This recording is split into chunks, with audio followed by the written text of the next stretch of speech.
Hey folkens, velkommen tilbage til min kanal. Glædelig nytår, det er den første video efter nytåret. Det er første video her i det nye år 2019. Det er ret vildt, tiden går stærkt. Jeg har ikke haft tid til at filme, men jeg har endelig fundet et nyt sted, hvor jeg kan filme. Så jeg håber, det her det lyder godt. Jeg har ikke lige prøvet lyden af endnu. Det er første video, så we're gonna try it. Det her look her kommer til at være en first impressions, kommer op næste uge. Så endelig ikke glem at give den her video her en thumbs up og subscribe, så I kan se videoen næste uge. Så I bliver notificeret omkring det, hvis I trykker på the bell icon, altså klokken, så I får notifikationer hver gang, at jeg poster, så det er altid super nice. Men i dag har jeg spurgt jer på Instagram om nogle spørgsmål. Så I skal lave nogle spørgsmål til mig, fordi vi laver Q&A i dag. Lad os bare komme i gang med det og se, hvad det første spørgsmål er. Vi skal lidt gulerødder samtidig. Og lav some gulerødder. Some carrots from me, please. Muchas gracias. Nå, vi er inde i spørgsmålene her. Hvorfor farver du egentlig dit hår? Nu har jeg hattehår, virkelig grimt hattehår, men det er lilla. Jeg farver mit hår, fordi jeg elsker at farve hår. Jeg elsker det. Altså, ikke så meget processen i at farve det faktisk. Men jeg skal rende rundt og have noget farve på ligegyldigt hvad. Ligegyldigt om jeg har sort tøj på, jeg har gul tøj på, whatever farve jeg tror jeg er på, så har jeg altid farve på mig, og det er simpelthen i håret. Når jeg har makeup på, når jeg har makeup på, det er de her gulerødder færdige her først. Så, men det er simpelthen, det er derfor jeg elsker at farve hår, det er fordi jeg føler mig bare meget mere mig. Jeg føler mig meget mere glad, meget mere farverig, og simpelthen til spejlet hver morgen, så ser jeg en farve. Det var mega fedt, og jeg elsker det. Jeg elsker at farve hår. Det er simpelthen noget af det bedste, jeg ved. Og når jeg ikke har mere hår på hovedet, så begynder jeg at farve skægget igen. Fordi det er vel at blive lidt tyndhåret. Nå, men sådan kan det jo gå.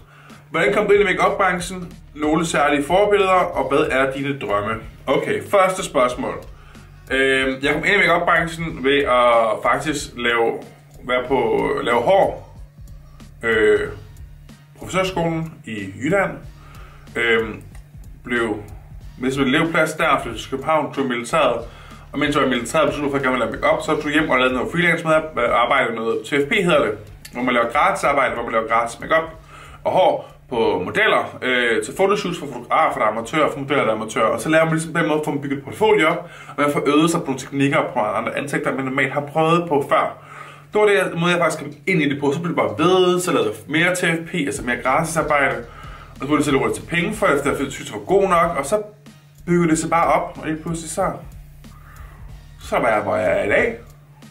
Med masse øvelser, masse flittighed, og en masse år, hvor jeg har levet af pasta og ketchup, fordi det var det, jeg havde råd til. Så ja, hårdt arbejde. Og så var det sådan nogle særlige forbilleder.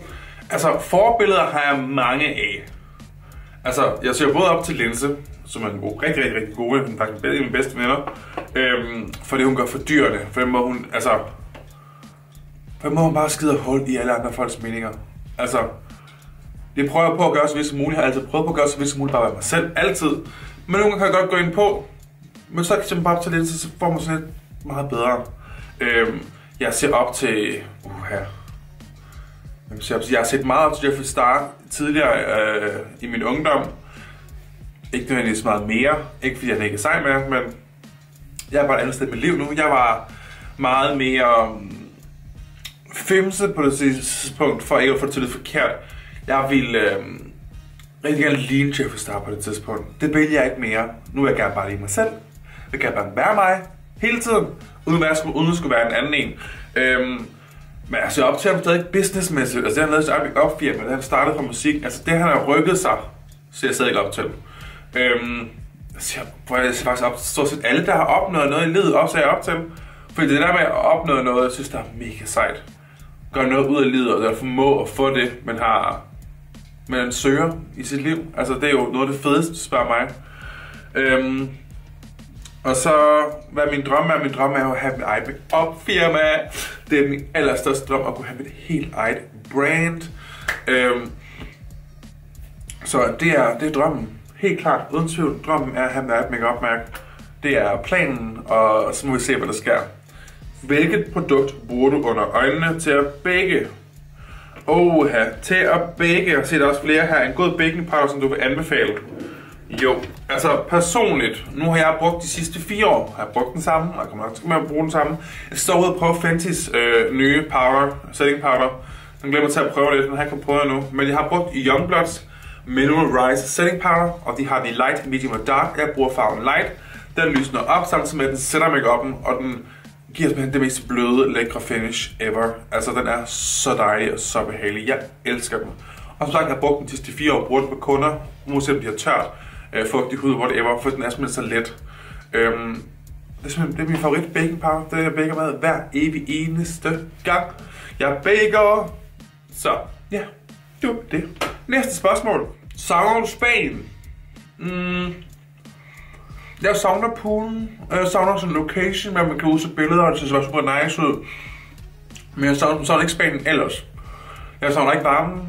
Jeg er slet ikke varme menneske, jeg er et kulde menneske, jeg elsker kulde. Kunne have flere jakker på, og hasteklæder, og huer, og hatte. I just love it. Nu til sommer, når jeg bliver forhåbentlig tyndere, jeg bliver så sund, og træner, og det hele. Så det var godt, så elsker jeg varme, fordi jeg har tabt alt mit fedt. Og så var der jo 6-pack, og så bare så super nice ud, det ved jeg ikke. Men jeg savner faktisk ikke komme i Spanien. Nej, det gør jeg ikke. Jeg savner sådan med sådan, hvordan det ser ud dernede. Sådan palmerne, jeg savner bjergene. Jeg savner sådan at se naturen, og synet i det hele taget var mega skønt og mega smukt. Men det er det, jeg savner. De var faktisk ekstremt meget homovenlige, der hvor vi var. Jeg så flere homopar gå hånd i hånd, hvor der ikke var et eneste øje, der kiggede på dem overhovedet. Så der var ikke én, der var sådan kiggede skævt på dem. Eller kiggede mærkeligt på dem. Det var bare sådan helt... Nå ja, det eksisterede faktisk overhovedet. De gik fortsat bare livet. Det var faktisk ret vildt nede på Solkysten, men de bare var... Nej, men altså, homoer var ligesom alle os andre. Det kunne resten være godt lære noget af. Men det var virkelig fedt at se dernede. Det var så virkelig, jeg var meget imponeret. Det er nok det, jeg savner dernede, men ellers savner jeg ikke Spanien som sådan. Det gør jeg ikke. Nej. Har du en kæreste? Nej, desværre. Jeg må skuffe jer. Ikke at jeg ikke vil have en, men jeg føler ikke rigtigt, at jeg har tid til en. Og jeg føler heller ikke rigtigt, at jeg kan byde en kæreste, jeg gerne vil kunne byde en kæreste. Pludselig er jeg blevet kredsen. Jeg er blevet virkelig kredsen. Ja, det er jeg faktisk ikke. Jeg har bare fået nogle andre mål, nogle andre ting, kæreste skal opfylde, jeg havde før i tiden. Nu er det sådan meget personlighedsmæssigt. Og det er meget sådan, han skal have overskud til at mig, hvad jeg er. Han skal ikke ændre noget på mig, han skal ikke... Men det gør alle så mange ting, han ikke skal må gøre ved mig. Og som jeg ikke skal lyst til at ændre ved ham. Og så har accept. Og den dag, hun ved, det er bare virkelig svært at finde en, der godt kan lide en være, som man er, og ikke prøve på at ændre på en. Så stadig single på 7. år, tror jeg det må være nu efterhånden. Snart 8. år, tror jeg faktisk, jeg er single. Så jeg skal snart på date, tror jeg. Nogen, der vil invitere mig ud. Hvad er din livret, står der her? Min livret, den er faktisk virkelig svær. For jeg vil sige, at jeg har som sådan måske ikke en livret, men efter jeg er blevet vegetar, før var jeg pesketar, og jeg sad og spiste fisk.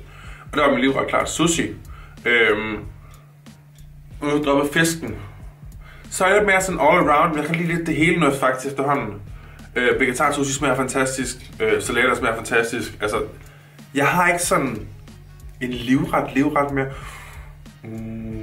Det skulle lige være is. Det skulle lige være is, men det er ikke rigtig livret, for det er ikke mad. Det er bare yndlingsdessert, men jeg kan spise is hele året rundt. Sommer, vinter, efterår, forår. Jeg er ligeglad. Is. Det er det bedste. Lakridsis, karamellis, chokoladeis, vaniljeis, jordbæris. I just love is. Altså, is sorbet, lime, jordbær sorbet, is. Altså, I just like it all. Is. Man spiser meget af det mere. Helst skulle være sorbet, fordi det er der færrest kalorier i. Hvorfor er det så hårdt at være på kur? Hvad synes du om linse? Jeg synes, linse er fantastisk. Helt igennem. Fantastisk. Linse, hun er skøn, dejlig, vidunderlig. Hun har en vilje af stål. Og en personlighed, der sparker røv. Altså, hun er bare sej. Altså, det er derfor, vi er venner. That's why we're friends. Yeah. Ooh. That's why we're friends. Så er det sidste spørgsmål. Så hey.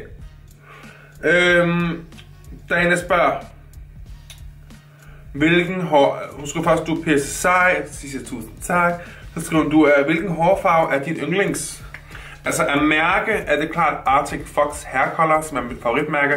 Det er det hårfarve, jeg har brugt. De hårfarve, jeg bruger og har brugt de sidste 3-4 år, må det efterhånden snart være. Vi brugte dem i lang tid. Elsker dem, og deres holdbarhed er fantastisk i forhold til at være en semipermanent hårfarve. Plus, at det er en balsamfarve, så det vil sige, at de ødelægger ikke håret, de plejer håret. Det, der ødelægger håret, er afblejningen, som skal inden, men selve farvningen med farven er faktisk super plejende og virkelig som en hårkur.